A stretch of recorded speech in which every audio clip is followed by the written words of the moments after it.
You are listening to the My First Period podcast, and today we talk all things PCOS, festivals, and yogurt. Yes, yogurt, with Josie Faulkner. Enjoy. Hello, and welcome to the My First Period podcast with me, Lucy Evers, and today's super special guest is label babe, music journalist, and all-round wonderful human being, Josie Faulkner! Oh, thank you for having me. No, thank you for coming on. How are you? Yeah, I'm alright. Bit of a rainy day and plodding along as usual. So Yeah. let's start with the story of your first period, shall we? I don't really remember my first period. I feel like everyone seems to have some horror story about it. When I was at school, the second week of our first year in year 7, all the girls got taken out of tutorial time for like an hour and all the boys had to stay behind. We went to this big assembly of just girls and it was with Tampax. And they just talked us through everything that we should expect when our period arrives, what to use, the difference between pads and tampons, get yourself like a little wash bag, it's like an emergency kit, and what to do with everything. So I feel like we were all really at ease with what was going to happen. Like, we were all really confused. Like, what the hell was that about? What are they talking about? But then everyone was like, oh, I'm going to get my mum to get me this kind of little wash bag. And so we'd all like bring in our wash bags, and we'd still have maybe like a year till we all started our periods. But we were all just like really relaxed about it. So it was never really like a scary thing. And then I guess I got it when I was like 12 or 13. So I was quite late compared to a lot of the girls in my year, but it wasn't like horrendous or anything. It was when I turned maybe like 14, 15 is when the pain hit and it was horrific. And now I suffer with like bad pain for about 5 days. And 3 days before my period hits, I'm in bed and I can't move, hot water bottle, just crying ridiculously and eating loads of yogurt.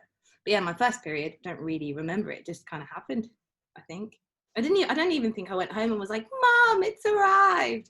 I was just like, I got my little kit. I know what I'm doing. That's actually really interesting that your school sat you down. Yeah. And they do it every year 7 girl had to go through it. That's incredible. That's a really good. So I've spoken to, it's actually quite interesting that you say late as 12, 13. So I've done, this will be the 5th podcast. And out of everyone but one person has said, I started my period when I was 13 and it was really late. And the one person that hasn't said that started their period when they were 17. Whoa. So it's actually really interesting. It's really interesting that you say that 13 for you compared to the people in your school that felt quite late. So were you one of the last people out of your, say, friendship group? I think so. But then also there was that whole thing of like, before you got your period, it was so cool if you already had your period. And so I think a lot of girls said that they had it, but didn't really have it. So even like after that assembly, I remember loads of girls coming up being like, yeah, I got my period like 2 years ago. They didn't really. Obviously they didn't, but everyone just thought it was really cool. It's a bit like when you're an older teenager and there's like a race to have sex for the first time, when actually nobody really has, or they're like, oh yeah, I'm so cool. And then when you get it, everyone's like, no, why did I wish this upon myself? Exactly, that's the thing. It's such this like coming of age, I'm now a woman type thing. And it's like, but hold on. No, you've just wished this agony upon yourself for no reason. Yeah. So that's why I think like saying 13 is quite late, only because it seemed like everybody was on it and I was the last one. But I was probably like maybe one of the first. Who knows? That's it. That's the thing. Do you think, so you went to school in London, right? No, I went to school in Slough and I went to like quite my school is kind of strange. So Slough's like a really working class area with predominantly Muslim and Indian like demographic.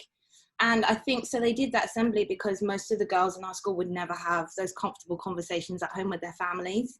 And our school was always never about grades, but always about turning kids into decent human beings and getting experiences outside of their working class backgrounds. So they'd always take us on trips to like Wales, or like even coming into London was like a big thing because most kids from Slough will never leave Slough. So the school like put a lot of their budget less into education, but into more adult, like things that we're going to experience as grown-ups as we grow up. So yeah, it was really lucky that we got to have that, and it meant that, yeah, especially girls from other backgrounds got the education that they needed to cope with their bodies changing that they wouldn't get from home. That's quite, so I've met your brother. Your brother's a lovely human being.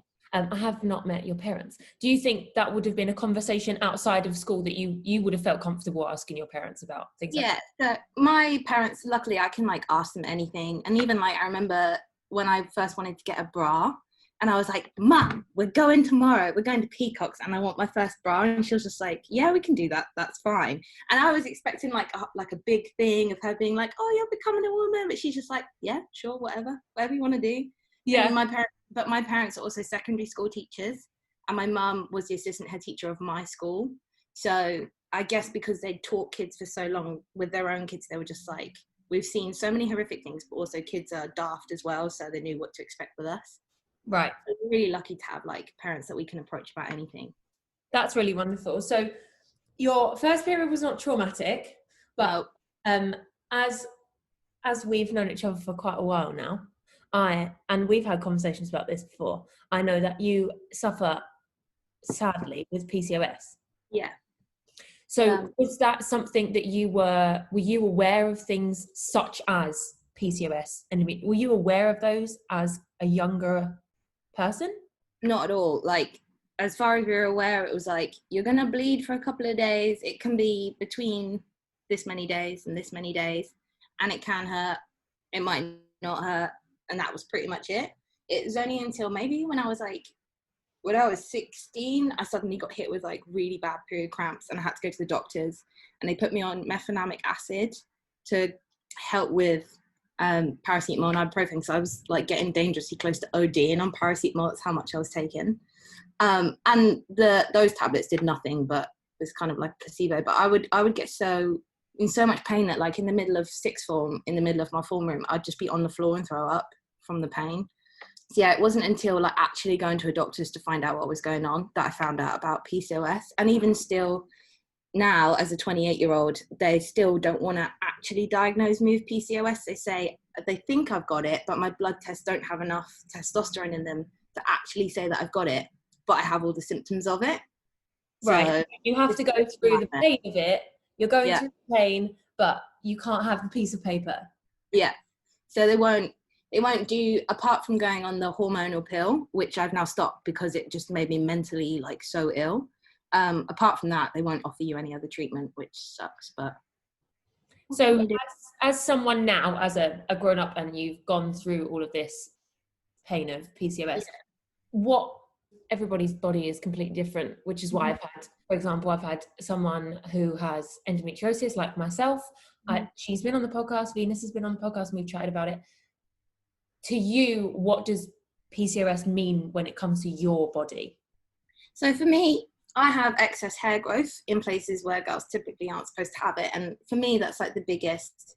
I'm okay with it now, but when I was a teenager, it was like really hard seeing other people's bodies and being like, oh, they don't have like hairy boobs, or they don't have like a beard growing.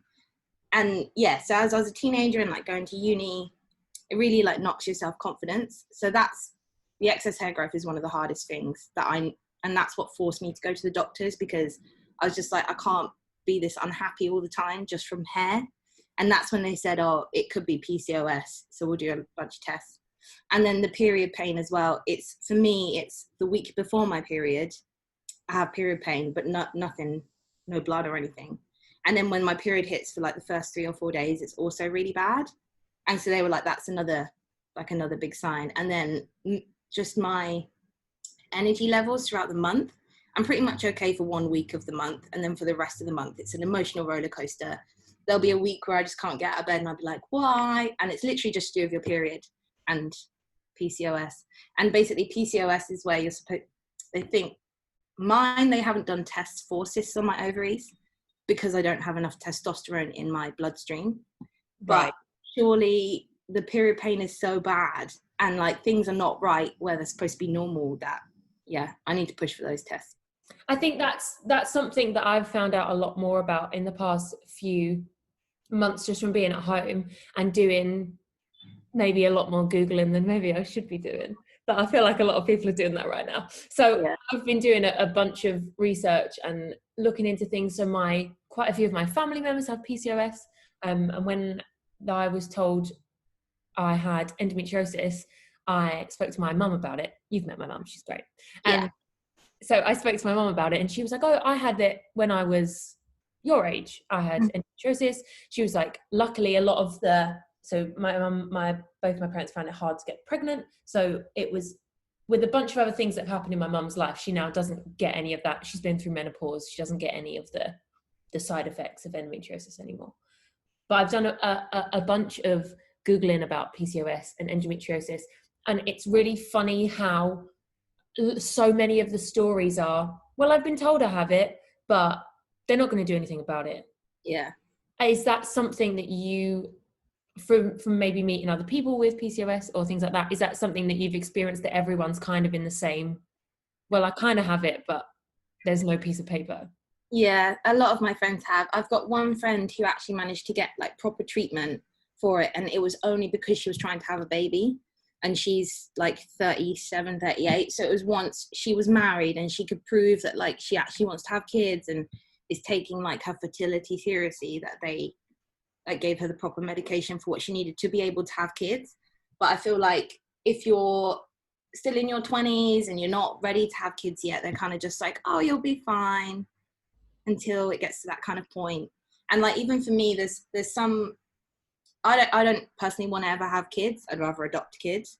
And so sometimes when the pain is that bad, like I reckon by the time I'm 30, 31, it's going to be where I'm going in and I'm being like, give me a hysterectomy now. Like, I can't do this anymore.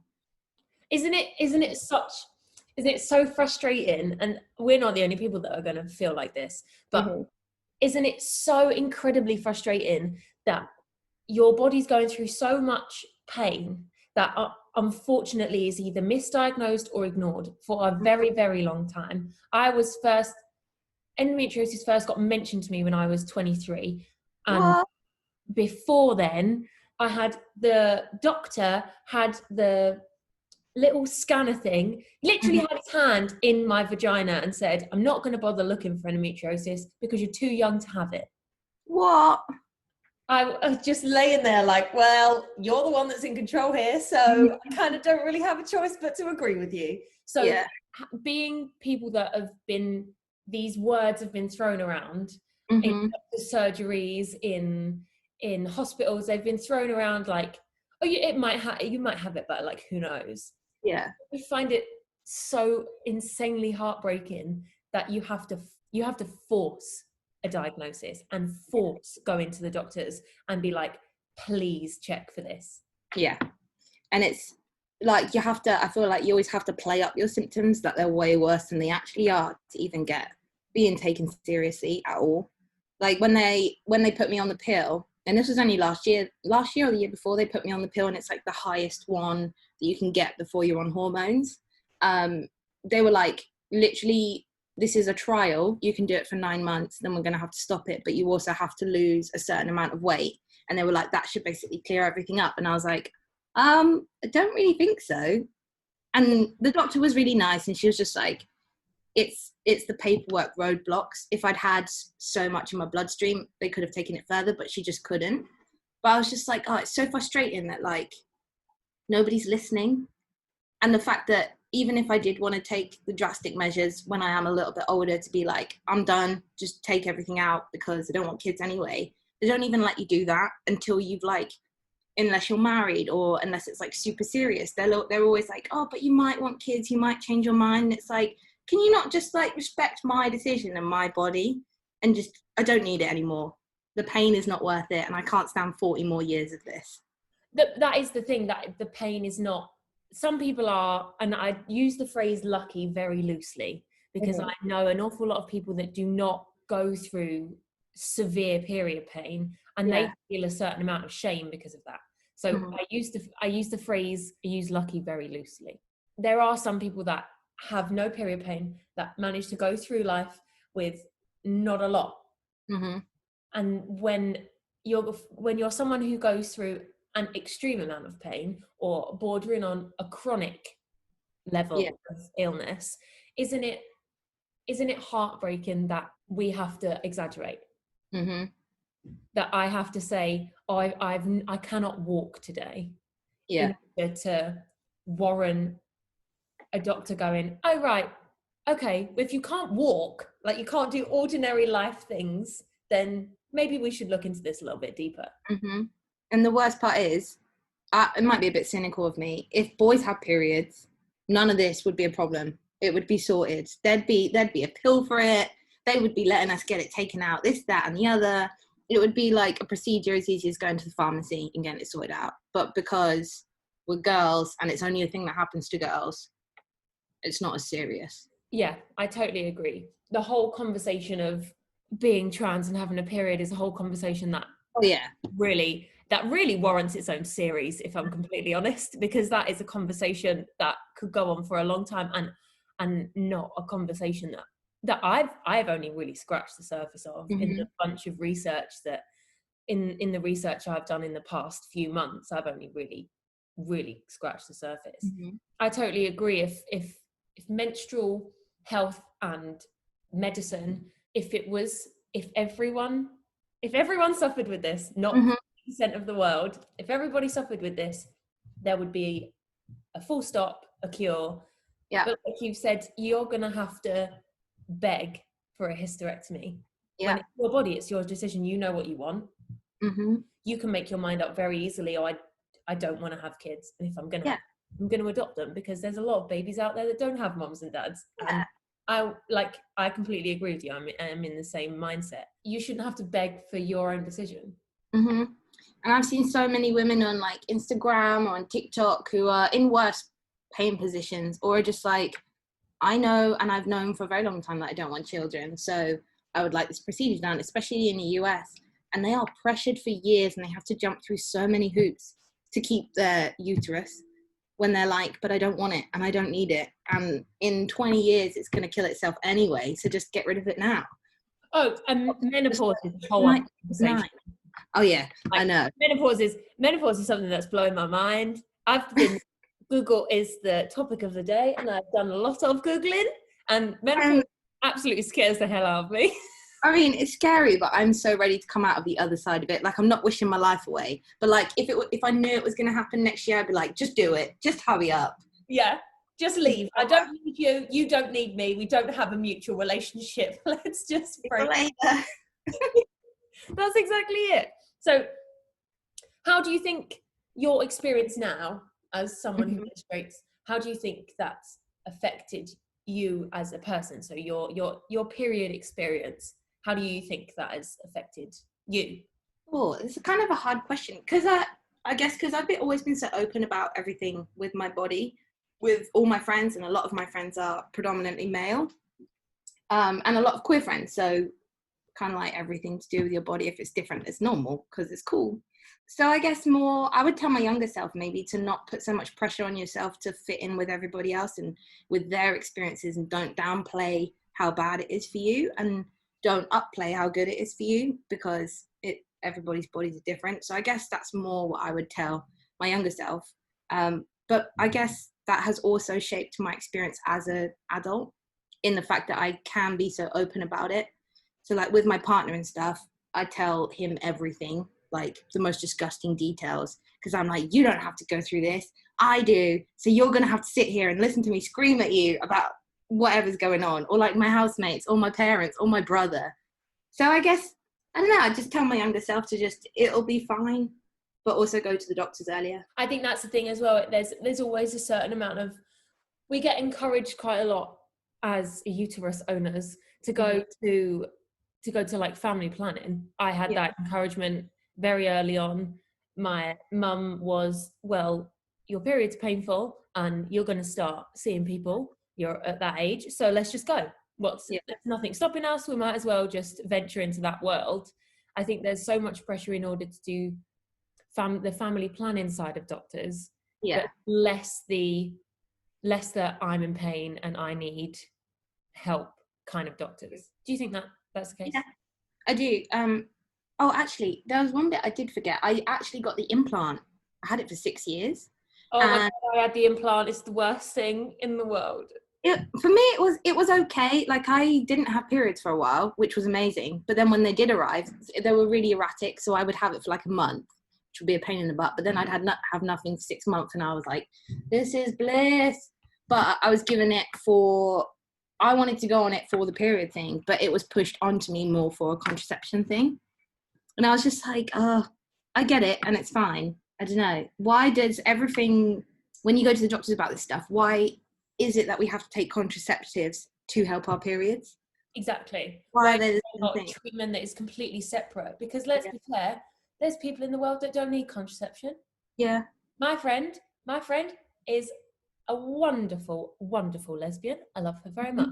But she does not need to be on the pill for that area of her life. But she has to be on the pill because her periods are so bad.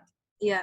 So why is there not, there should be a separation between those two things. There should be one that helps your period that you can take if you don't need that kind of contraception, don't need contraception.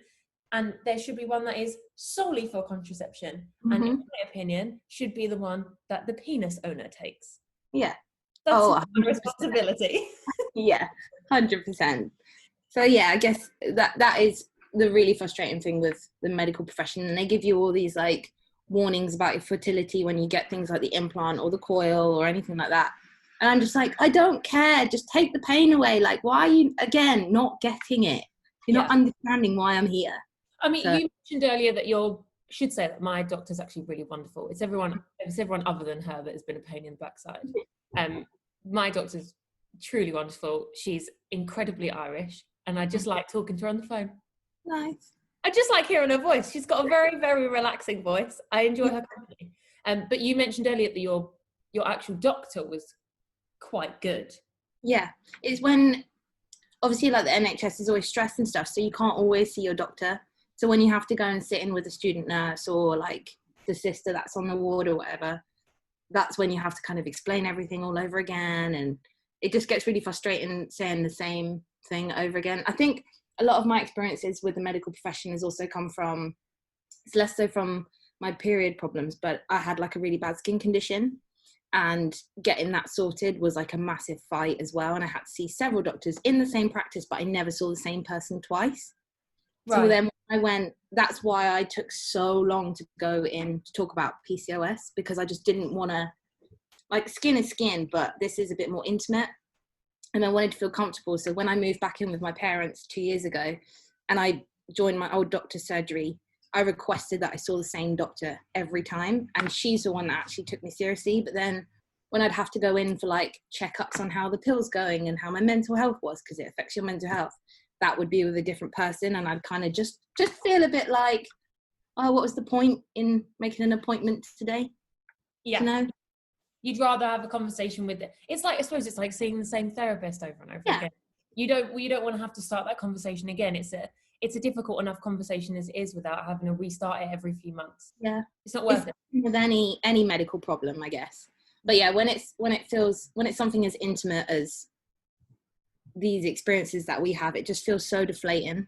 So you mentioned, obviously I work with you, so I know, but you mentioned earlier that the vast majority of the people that you work with are male, and do not have periods and do not experience this wonderful thing that our body does to us. How working in those environments and working in places like festivals and gigs and venues like you do, how is being someone who menstruates in those positions, how has that been for you? It can be very hard because they don't understand. Just because of the person that I am and predominantly hang out with males anyway, so I've always had to kind of adjust my behavior to be like fit in with that kind of crowd. So I made sure when I first got my job at the label that I was just going to be like, I am the only female on the staff, so you are going to have to listen to my problems kind of thing, and I'm not ashamed to do that. So sometimes I would walk in the office and be like, okay, so this is really crass and really gross, but I'd be like, all right guys, just to let you know, I'm in a bad mood today because there is a murder scene in my pants. And they'd all be like, oh, for God's sake. And I was like, well, I'm just letting you know. That is the best version of that thing that I've ever heard. I've not heard that before.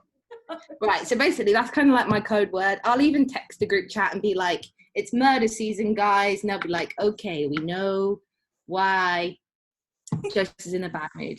And my boss, he's very lovely. And sometimes when my period pain is really bad, I can just message him and be like, it's been hell today. And he'll be like, that's fine. Just take the rest of the day off.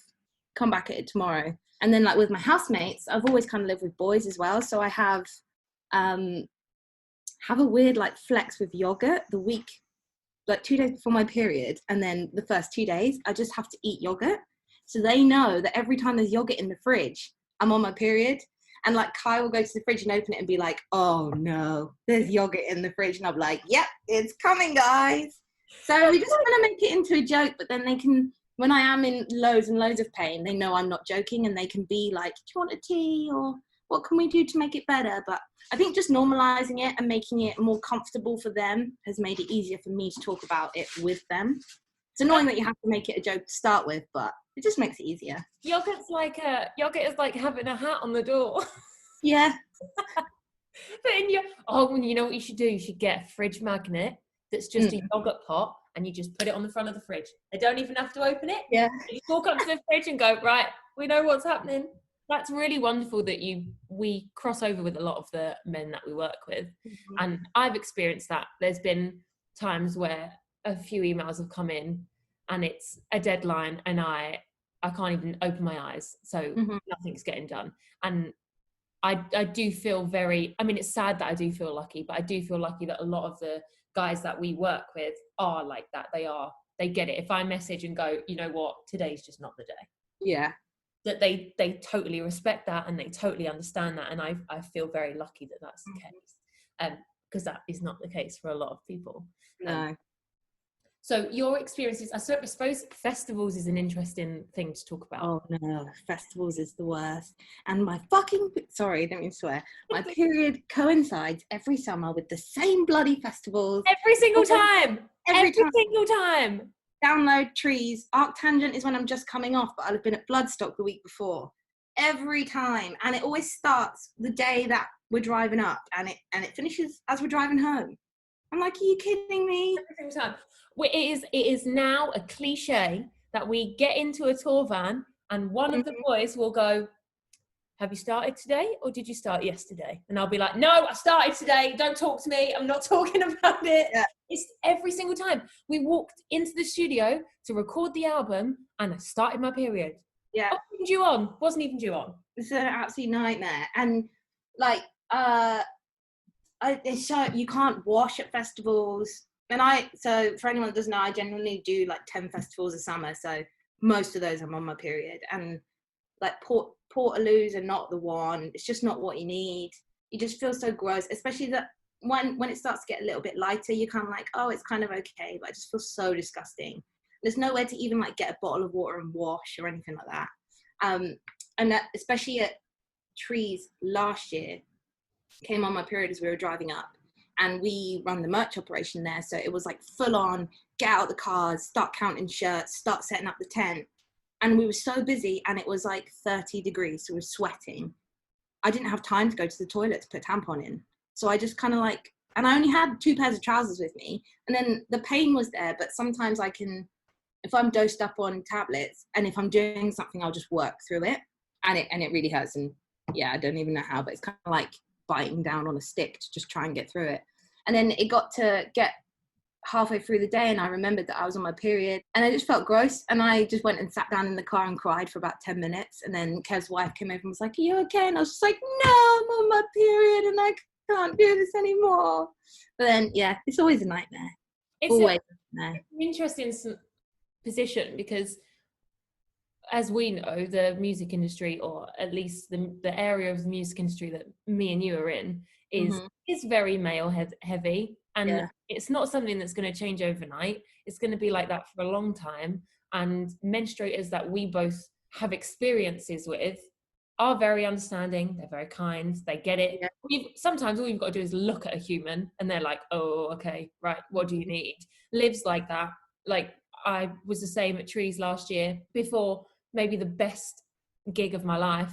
I'd had my period 2 days before while we were on tour and I was extremely uncomfortable. I'd been in a sweaty van for 2 weeks. I was ready to go home and I got out of the tour bus. I think we came to see you and I was like, right, okay, got to warm up, getting ready, like stretching, whatever, getting ready to go on. And then I immediately did that panic of, oh, I'm on my period.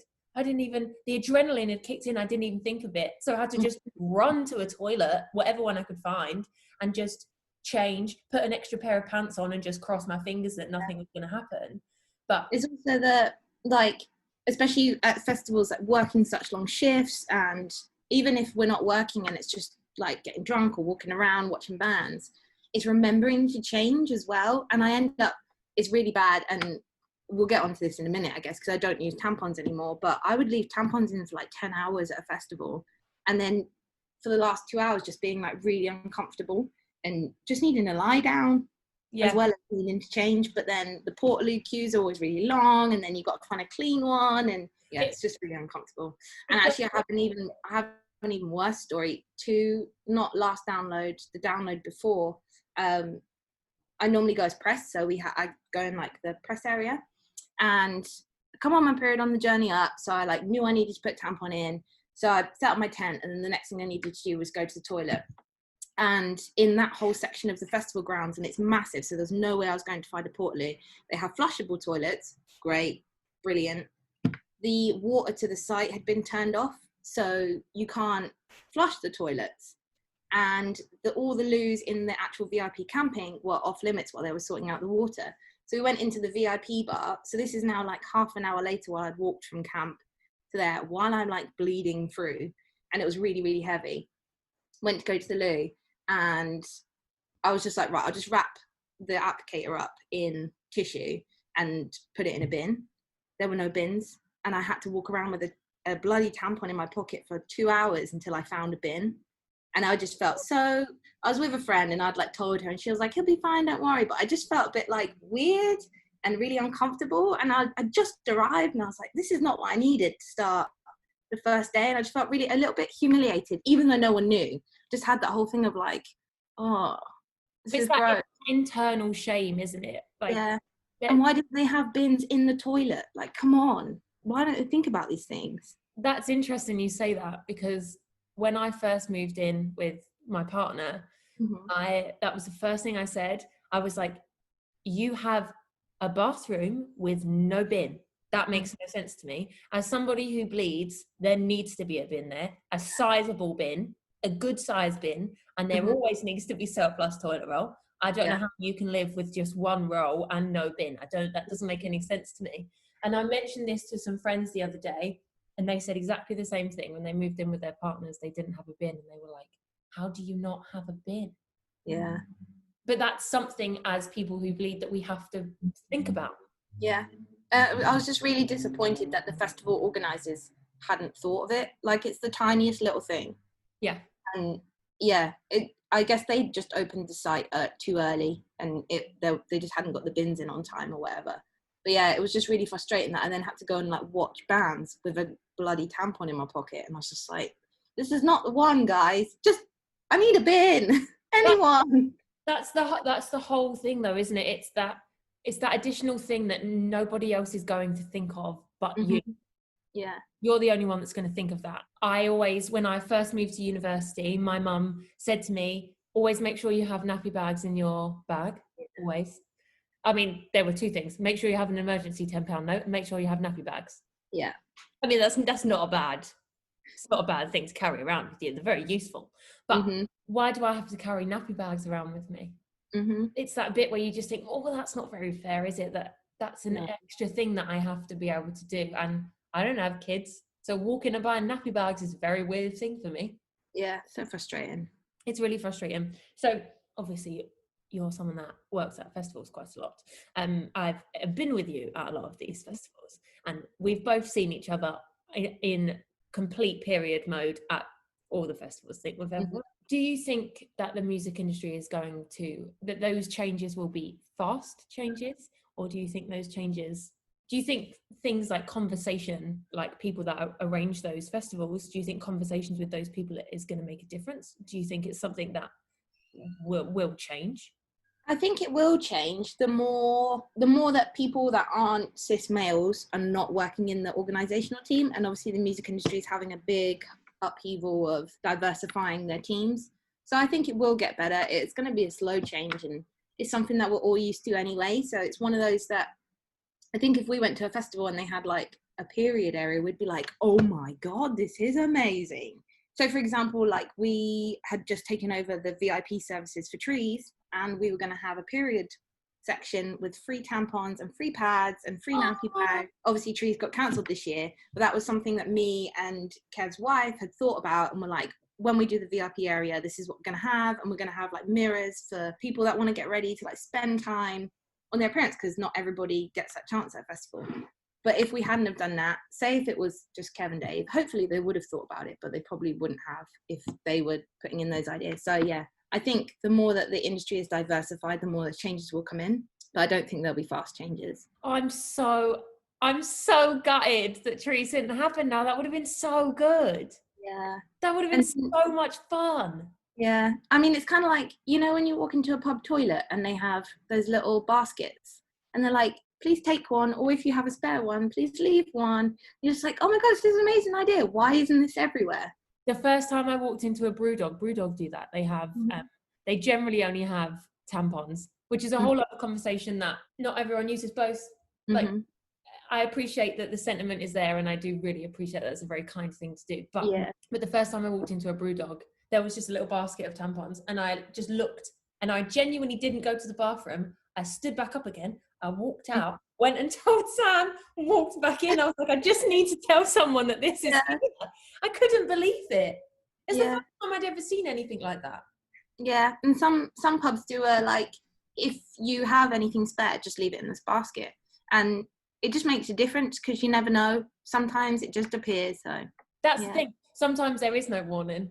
Yeah. And for people that don't have things like chronic illnesses, or that don't have very painful periods, there isn't a warning for people. And it comes down to, well, do I ruin this pair of pants, or do I go to a shop, or do I take my socks off? Like, what do I do? Do I use just a mountain of tissue? Sometimes it is the panic of, well, I've got to use something, so what am I going to do? Oh, that reminds me of another festival story. I was at Bloodstock like 2 years ago.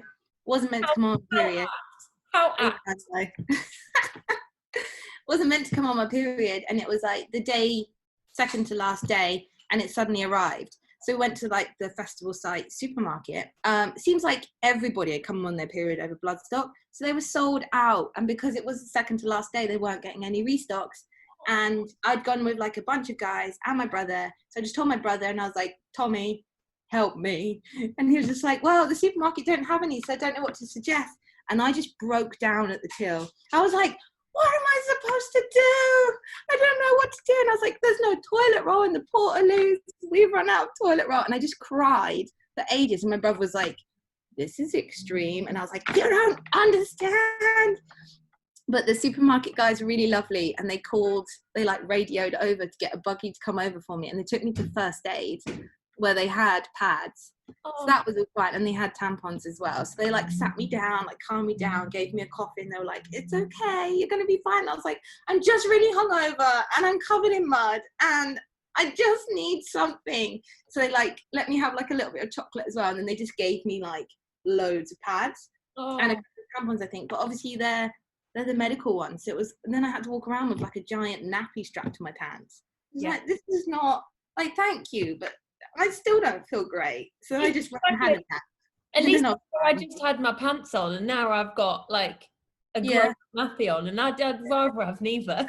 Yeah, and I'm just like, oh, I mean, it could be worse, but you know, when you just have that deflated, like, oh, for God's sake.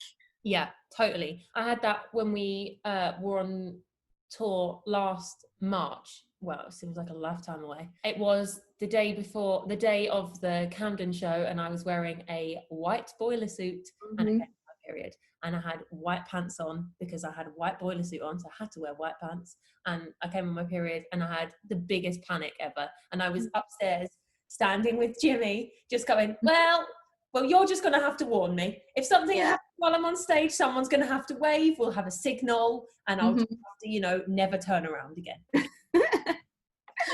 There's that immediate panic of, you always have to work out your wardrobe by when your period's going to come on. Especially when you're standing on the stage and everyone's looking at you. You're just like, wow. Exactly. And I already had white pants on. I just thought, this is going to be embarrassing. It was fine. I didn't notice anything. luckily nothing happened, so it's absolutely so let's end on this one. Pads, tampons, cup. So I used to use a mix of both tampons and pads. Oh, right. Then I bought pads can get like really itchy after a while, and they're just not good for my skin. Tampons are fine, but they're just annoying. Yeah, and both are very wasteful. So then I bought a moon cup, and I tried that out for like 2 months. Really didn't get on with it. Like, I was having to put my legs behind my head on the bathroom floor, trying to like figure it out. And they have all these videos being like, oh, it's super easy and you'll get used to it in time. And I'm like, no. And they don't tell you how far up you have to stick your hand. And you're like, this is not what they said in the videos. They're like, just reach in, pinch it, pull it out. And I'm like, how far am I meant to be reaching here? Like, I'm basically in my kidneys right now, and I still can't find it. I can't do it. So I've invested in reusable pads from a company called Bloom and Nora. They're quite expensive. They're like £16 for 3. But they're all handmade out of recycled bamboo cotton, and they come with really cute patterns on. And they're really soft and really comfy. So I've been using those for 4 months now, and I got a couple of packs, and yeah, they're really cute. Blooming Nora, as in like. Yeah, but it's the Bloom and Nora. They're based in Glasgow, and they do like various ranges of different pads for different needs or whatever, and they do menopause ones too. But when you've used your pad, you can keep them on for like 7 hours. You're supposed to rinse it and then put it in a wet bag, and you have to keep them damp until you put them in the washing machine. That's where I'm falling short, because I just bung them in my wash basket and then they dry out. So they do stain quite easily, but no one's seeing them. I don't really mind. And they're super soft and saving the environment. So that's interesting that you say they're from Glasgow, because there's 2 companies that I flip between, just depending on whether I go to Tesco or Waitrose. So whichever supermarket I go to is what one I buy that month. But Time of the Month and Hey Girls are the 2 that I use. Time of the Month and Hey Girls. And Hey Girls are based in Glasgow, and they do so much. They've I spoke about it in another podcast with Sherry, and she's worked with them before and explained loads of the good stuff that they do. So you should have a look at them, because they do reusable pads as well. And they do a lot of charity work, and a lot of, so it's buy one, give one.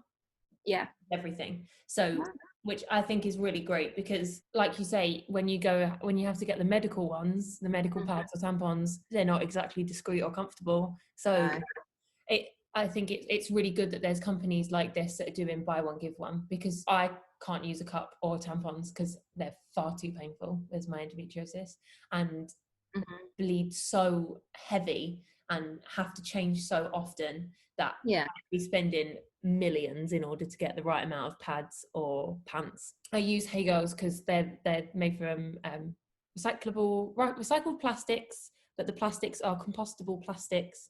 They're just what they do is pretty good. And every time I buy a box, I'm giving a box to someone else. So you feel like you're at least doing. They're a little bit more expensive, but you're effectively someone that can't afford it for that month. You're giving them the ability to have a hygienic period, which unfortunately is a privilege and a luxury in the eyes of most of the world. Yeah. A shame. Thank you. That's all right. Sorry if I was a bit too vulgar or oh my god, do not worry about that. Do not. My period was so heavy this month. In one day I had to change 12 times. 12. Oh my god. That's a whole box. That's £4 in a day. Like, that's ridiculous. But it was so heavy, and I was sweating so much that I had no choice. I was like, I've just got to. There's literally nothing else I can do. So I managed to get through a box and a half in a day, which is very expensive. But I can afford to buy those pads. Yeah. Buy the expensive ones. It's my choice. I'm buying those ones on purpose. So I can't really feel that bad. But one of the pads was so full and it was so dark. I genuinely contemplated taking a picture of it. I genuinely did. I looked at it and I just thought, this is otherworldly. This is. Yeah, I do that, I always look at my pad and I'm like, oh, what is that? Especially when the lumps come out as well, and you're like, what is that? I know. Sometimes you just have to squish them and just to see what they feel very fun. It's like good. These things need to be, that's the thing. This is why I wanted to do this podcast. These things need to be spoken about, because I've asked my partner before. I've said, you're welcome to, I'm happy to show you. You're welcome to see if you ever want to, if you're ever curious, I'm more than happy to show you, because if you ever have a child that bleeds, you're going to have to be on the other side of this. So if you ever want to be involved, you're more than welcome. I'm more than happy to show people, because it's very interesting. Mm-hmm. It's good, and it's good to know other people's experiences, I think. Also, I think like the more that, I know it's like an age-old thing, but the more that people talk about it, the more normal it is. The more, it should never be taboo or anything like that. And and also I think it's more helpful for other people to understand what half of the population are going through, the more that we talk about it. Exactly. And that's why it's good to have people that have, everyone that I've spoken to, especially in this series, I spoke to everyone because I half knew of some of their experiences, and I wanted a wide variety of people. So you have PCOS. One of the other people that I spoke to has endometriosis. I have endometriosis. One of the other people that I spoke to didn't start her period till she was 17, 18. So I thought it's a good range of human beings, that everyone's got a different experience. Everyone comes from a different background. Everyone comes from a different part of the UK. So it's a good way to have a conversation with people that at least someone can relate to something you're saying. Yeah. And I think a lot of people will relate to a lot of the festival-based things that you've spoken about. Oh yeah, I think everybody has that experience, but no one, especially when you're at a festival, you don't really talk about it. We've had people that work with us, and I've just been like, just go sit down, and I've brought them like some chocolate, and then they're like, thank you, whereas everybody else who's working around them hasn't even noticed that they're kind of in pain. So it's quite nice that the more that teams diversify, the more that there's kind of a support network around people. Like, I'd normally be like, we don't have to talk about it, just eat this chocolate, sit down for 5 minutes, and then go sell some more t-shirts. Yeah. You know? I find it interesting that you say chocolate, yet your go-to is yogurt. I mean, chocolate is a thing too, but like, I eat chocolate all the time, so the boys don't know. Yeah, right. Chocolate in the house, whereas yogurt, and if I buy yogurt randomly throughout the middle of the month, they'll open the fridge and be like, what the? That was last week. And I'm like, oh no, this is just yogurt time. It's not murder time. And they'll be like, oh, can you just buy yogurt for that week so we know? Because now we're getting confused. You're never allowed to crave yogurt any other time than when you're on your period. That's it. Yeah. Thank you so much for joining me, Josie. All right, thank you for having me. Where can people find you online? You can find me on Twitter, it's Josie Faulkner 1, and on Instagram is jo.1, and I'm also on TikTok, but I have no videos. Yay! Joining the TikTok world. TikTok. Yeah, and then all of our records are at bsmrocks.com and on Spotify. Amazing. Thank you so much for joining me. No worries. Well, what an amazing episode. I can't believe it.